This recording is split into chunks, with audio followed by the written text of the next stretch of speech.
إنا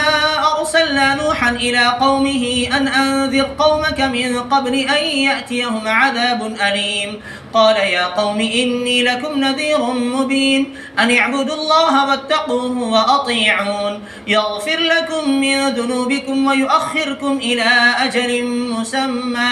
إن أجل الله إذا جاء لا يؤخر لو كنتم تعلمون قال رب إني دعوت قومي ليلا ونهارا فلم يزدهم دعائي إلا فرارا وإني كلما دعوتهم لتغفر لهم جعلوا أصابعهم في آذانهم واستغشوا ثيابهم وأصروا واستكبروا استكبارا ثم إني دعوتهم جهارا ثم إني أعلنت لهم وأسررت لهم إسرارا فقلت استغفروا ربكم إنه كان غفارا يرسل السماء عليكم مدرارا ويمددكم بأموال وبنين ويجعل لكم جنات ويجعل لكم أنهارا ما لكم لا ترجون لله وقارا وقد خلقكم أطوارا ألم تروا كيف خلق الله 7 سماوات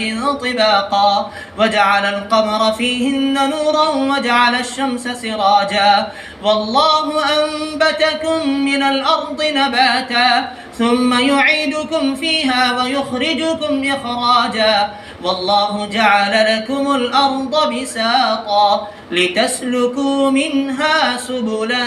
فجاجا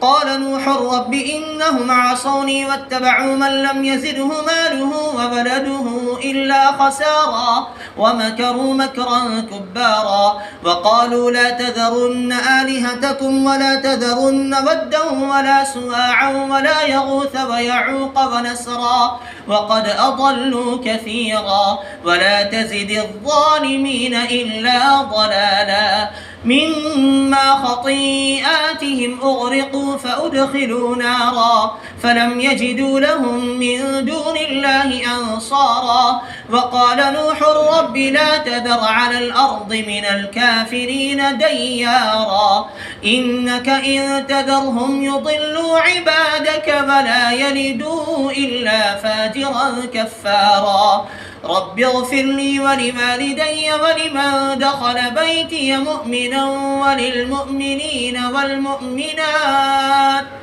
ولا تزد الظالمين إلا تبارا الله أكبر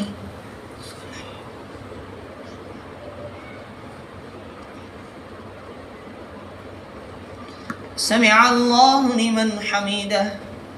الله أكبر